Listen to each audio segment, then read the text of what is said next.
रूस यूक्रेन युद्ध से जुड़ी हुई एक बहुत बड़ी खबर जो मिल रही है वो आपको बता दें। यूक्रेन को बखमुत में बहुत बड़ा झटका लगने की खबर है। डिफेंस एक्सपर्ट्स दावा ये कर रहे हैं कि अगर बखमुत में यूक्रेन के 20,000 सैनिक सही वक्त पर नहीं भागे तो वो रूस की सेना के हाथों बुरी तरीके से मारे जाएंगे। दावा तो यहां तक किया जा रहा है कि जंग में यूक्रेन की ये दूसरी बड़ी हार है।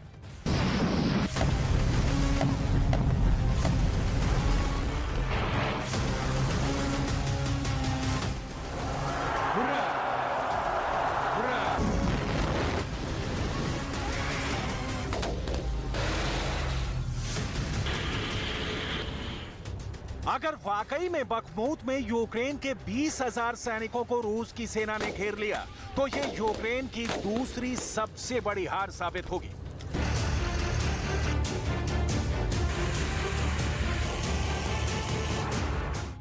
अगर वाकई में यूक्रेन के बखमुत में यूक्रेनी सेना के जनरल से लेकर सैनिक तक भागने की कोशिश कर रहे हैं तो फिर अब यूक्रेन पर रूस का कब्जा होने से कोई नहीं रोक सकता।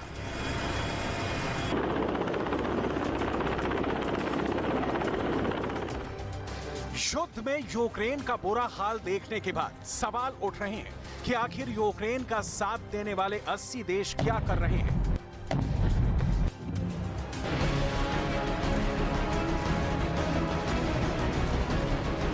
सवाल ये भी उठ रहे हैं कि यूक्रेन को 9 लाख करोड़ रुपए के हथियार मिलने के बावजूद यूक्रेन रूस से हार क्यों रहा है।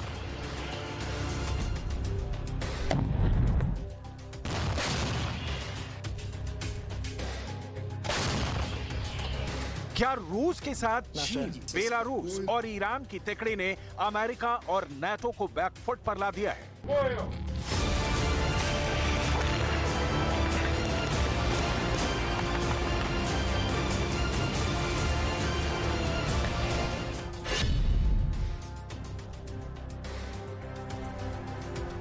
12 महीने से ज्यादा की जंग में ज़ेलेंस्की का यूक्रेन तबाह हो चुका है।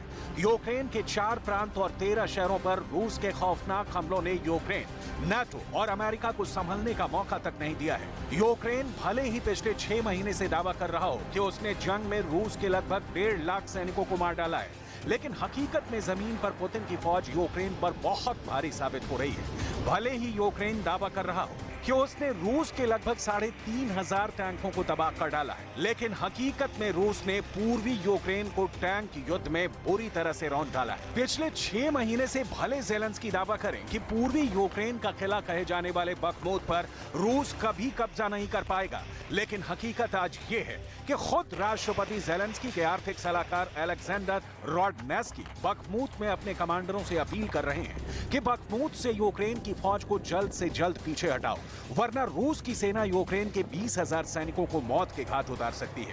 हम आपको वॉर जोन से आ रही रिपोर्ट के आधार पर दिखाएंगे कि कैसे बखमुत ज़ेलेंस्की के लिए जहन्नुम बन चुका है। पश्चिमी मीडिया के मुताबिक यूक्रेन के बखमुत में रूस को बहुत बड़ी जीत मिलने वाली है। रूस ने बखमुत में यूक्रेन के 20,000 सैनिकों को घेर लिया है। बखमुत में यूक्रेन के सैनिकों के पास ना तो अब बाहर निकलने का रास्ता बचा है और ना ही हथियारों की सप्लाई हो पा रही है। वहीं नीपर नदी के इलाके में रूसी सैनिकों ने यूक्रेन के सैनिकों पर जबरदस्त शिकंजा कस दिया है। इधर ये भी खबर आ रही है बखमुत शहर से यूक्रेन के सैनिक निकल नहीं पा रहे हैं क्योंकि रूस की सेना ने सभी सड़कें और पुल तोड़ डाले हैं। कुछ जानकारों के मुताबिक बखमुत में 2 दिन में बारिश होने वाली है। ऐसे में यूक्रेन के 20,000 सैनिकों के लिए बखमुत साक्षात मौत का कुआं बन जाएगा। वहीं दूसरी तरफ यूक्रेन के टॉप सैन्य कमांडर अभी तक यूक्रेन की दूसरी रक्षा पंक्ति नहीं बना पाए हैं जो रूस की सेना से मुकाबला कर पाए, जिसकी वजह से यूक्रेन के 20,000 सैनिक या तो रूसी सैनिकों के हाथों मारे जाएंगे या फिर रूस के सामने 20,000 यूक्रेनी सैनिक सरेंडर करने के लिए मजबूर हो जाएंगे।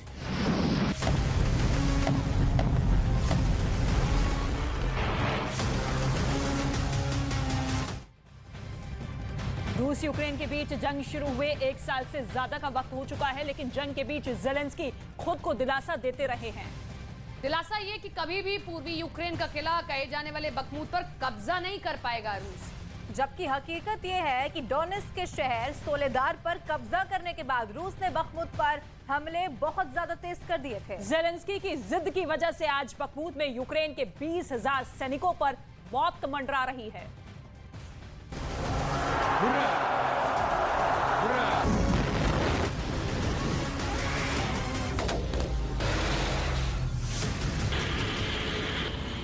खबरों के मुताबिक अगर यूक्रेन के 20,000 सैनिक बखमूत से नहीं भाग पाए तो हो सकता है कि रूस की सेना 20,000 यूक्रेनी सैनिकों को मार डाले।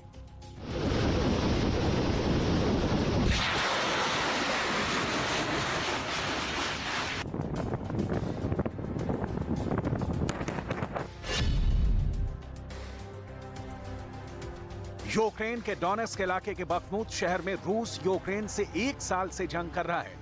सुरंगों के शहर सोलेदार पर कब्जा करने के बाद रूस ने सोलेदार से 15 से 20 किलोमीटर दूर बखमूत पर हमले बेहद तेज कर दिए थे। लेकिन ज़ेलेंस्की यही सोचते रहे कि रूस कभी भी पूर्वी यूक्रेन का किला कहे जाने वाले बखमूत पर कब्जा नहीं कर पाएगा। ज़ेलेंस्की की इसी जिद की वजह से आज बखमूत में यूक्रेन के 20,000 सैनिकों पर मौत मंडरा रही है। इन्हीं हालातों को देखकर अब ज़ेलेंस्की भी मान रहे हैं कि बखमूत में हालात बेहद खराब हैं। Чергове засідання Ставки. Знов у розширеному форматі доповідали ГУР, Міністерство оборони, главком, командувачі напрямків. Детально займаємось ситуацією на кожному з фронтових напрямків. Найтяжче, як і раніше, Бахмут і бої, що мають значення для захисту міста. अगर रूस बखमूत पर पूरी तरह से जीत हासिल कर लेता है तो ये यूक्रेन के लिए दूसरी सबसे बड़ी हार साबित होगी। इस बीच डिफेंस एक्सपर्ट्स अब ये भी दावा करने लगे हैं कि 1 साल की जंग में यूक्रेन को नाटो और पश्चिमी देशों ने मोहरा बना दिया है। यूक्रेन को ऐसे हथियार दिए हैं जो यूक्रेन को सिर्फ 80 से 90 किलोमीटर दूर तक मार करने की क्षमता देते हैं, जबकि यूक्रेन को ऐसी मिसाइल और घातक हथियार और रॉकेट चाहिए जो 150 से 600 किलोमीटर तक मार करने वाले हों। ऐसे हालात में सवाल उठ रहे हैं कि क्या यूक्रेन अब रूस के हाथों बेमौत मारा जाएगा? जरा इन आंकड़ों को देखिए। यूक्रेन के सोलेदार पर कब्जा करने के बाद अब रूस बखमूत पर कब्जे का दावा कर रहा है। हैरानी की बात यह है कि यूक्रेन को 40 देशों ने 9 लाख करोड़ रुपए के हथियार दिए हैं, लेकिन उसके बावजूद यूक्रेन रूस को हरा नहीं पाया है। नवंबर 2022 तक यूक्रेन को जंग में 50 लाख करोड़ का नुकसान हो चुका है, लेकिन रूस हारने की बजाय जीत रहा है। नवंबर 2022 को आई कुछ रिपोर्ट्स में दावा किया गया है कि जंग में रूस के 1500 अफसर मारे गए हैं, जिसमें 160 अफसर कर्नल और जनरल रैंक के हैं। लेकिन रूस इतना भीषण नुकसान झेलने के बावजूद 1 साल से यूक्रेन, नाटो और अमेरिका को जंग में कड़ी टक्कर दे रहा है और जीत रहा है। ऐसे हालात में अंदाजा लगाया जा सकता है कि रूस पूर्वी यूक्रेन पर जीत के जो दावे कर रहा है वो खोखले दावे नहीं बल्कि हकीकत है। ये यूक्रेन का वही बखमूत है जहां सिर्फ 30 फीट के फैसले पर रूस के 1000 सैनिक मारे जा रहे थे। ये वही बखमूत है जहां पर रूस के 300 टैंक तबाह करने का दावा यूक्रेन ने किया था, लेकिन आज पुतिन के रूस ने बाजी पलट दी है।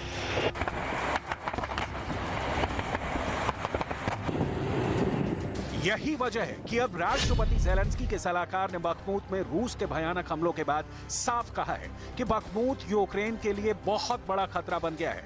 ज़ेलेंस्की के एक आर्थिक सलाहकार अलेक्जेंडर रोडनास्की ने साफ कहा है कि हम यूक्रेन की फौज को बखमूत से वापस बुलाने पर विचार कर रहे हैं। हम बखमूत में अपने सैनिकों को मरने नहीं देंगे। यानी बखमूत से यूक्रेन की सेना भाग रही है।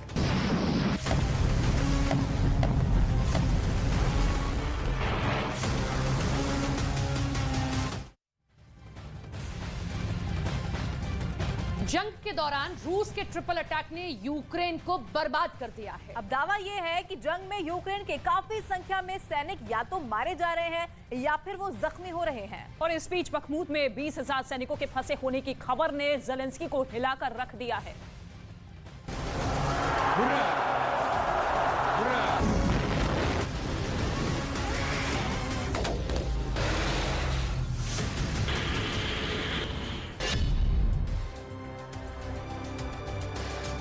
पूर्वी यूक्रेन में जिस तरह से रूस ने जमीन, आकाश और समंदर से हमले किए हैं, उसने साबित कर दिया है कि पुतिन के ट्रिपल अटैक ने यूक्रेन को चीर कर रख दिया है। अब यूक्रेन के सैनिक बहुत बड़ी संख्या में या तो मारे जा रहे हैं या फिर घायल हो रहे हैं, या कहें रूस ने यूक्रेन को 1 साल की जंग में चीर डाला है। Я живой, и слава богу. Думаю о 2 остальных, где они, что они, надеюсь, тоже вышли, попали.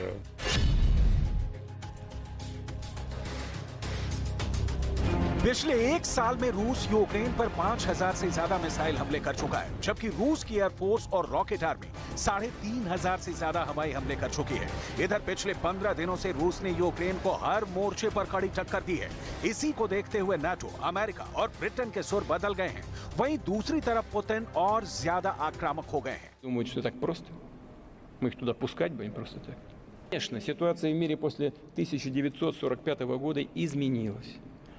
Ядерные арсеналы также есть и у Великобритании, и у Франции. Они совершенствуются, развиваются и тоже направлены против нас.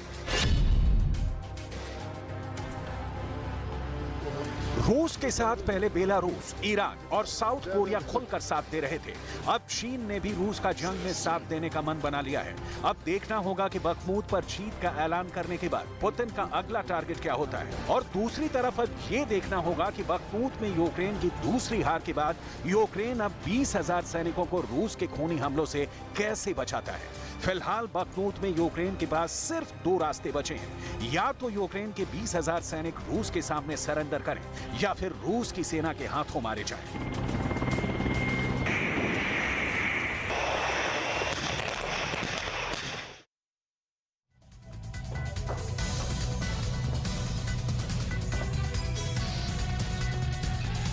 और चलिए रूस यूक्रेन के बीच जारी महाजंग से जुड़ी हुई 10 बड़ी खबरें फटाफट अंदाज में आपको दिखा